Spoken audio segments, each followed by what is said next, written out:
What's up, everyone? This is going to be the Witch Doctor HellTooth chicken farming build, speed farming build. This is for season 16, patch 2.6.4. This is going to be the season of Grandeur. You're going to have the Royal Grandeur buff the entire season. It only works for season 16. No clue of what next season's going to be. It would be awesome if they'd stack something on top of that. This build, you're going to want the HellTooth 5 pieces of the HellTooth set, the HellTooth shoulders. You're going to want intelligence, life, cooldowns, and gargantuan damage rolled on that. The HellTooth chest, you're going to want garg damage, vitality, and intelligence. Gargantuan, or the HellTooth gloves. Double crit recommended. The pants with all resist. HellTooth boots with life per second. Life per second will help while you're running through the mobs because it's an elite based build. So you're going to be running from elite to elite, and whenever you run through the mobs, they're going to hit you. That's why I've thought Unity. That's why I think Unity would be a good choice for farming higher level GRs to get the gym ups. The helmet, you're going to want Mask of Jerem with crit chance on it. Hellfire ring. As I look, really. Fierce loyalty. Run away from that guy. He's talking too much. Fierce loyalty would be one of the passives that you'll need. The Hellfire amulet you want to roll cold damage on. Nims you want to roll cold damage on. All resist is nice on those. Tall Man's Finger with double crit. Short Man's Finger with double crit, or Avery Span double crit. The Manajuma's Way you're going to want with area damage. You want to roll as much area damage as you can on top of the double crits. Or crits. Manajuma's Offhand, you want to have gargantuan damage on that and crit chance. For the gyms, you're going to want the Enforcer for the increased pet damage. Bane of the Trapped for increased damage against control and impair effects, and with level 25 gem it creates an aura which creates a control and impair effect within 15 yards. Zordok Ulceration, I like running with that because it is a huge damage reduction.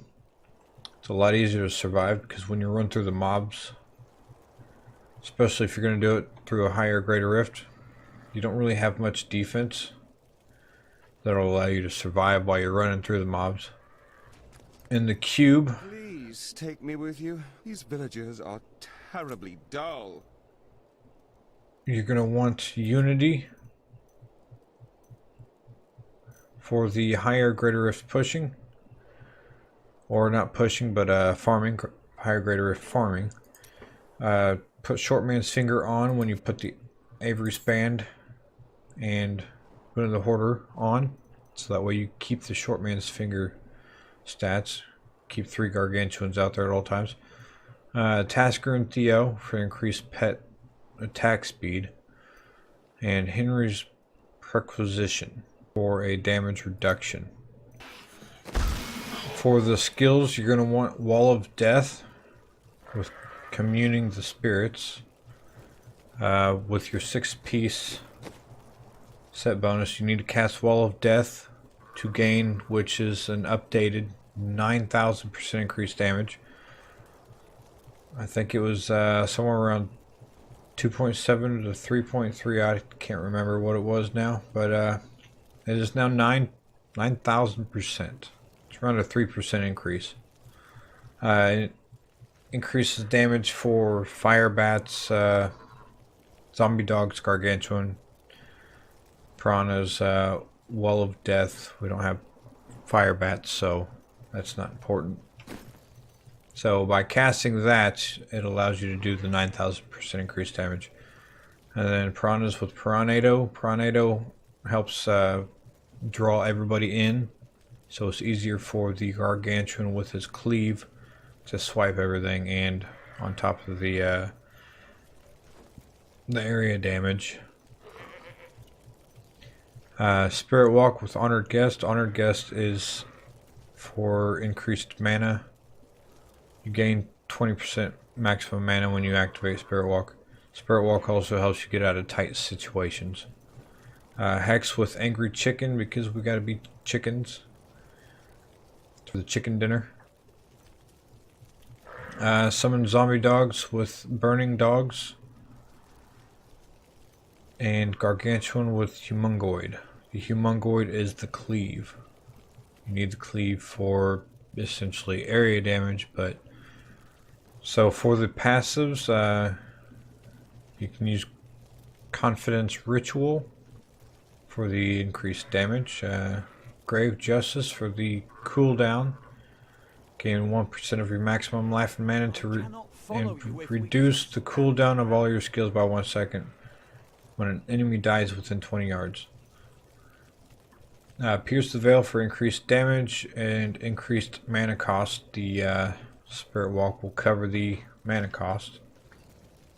And Midnight Feast for increased zombie dog damage and gargantuan damage, and it also allows another zombie dog to be summoned, which on top of the Tall Man's Finger increases the damage of the zombie dog. That is it for this build. One thing you want to do before I wrap this up is you want to put the Enforcer on over Bane of the Trapped. That will definitely help in your damage for your pets. But alright guys, if you guys are new, subscribe. If you guys could like the video, I would appreciate that. And I will see you guys later.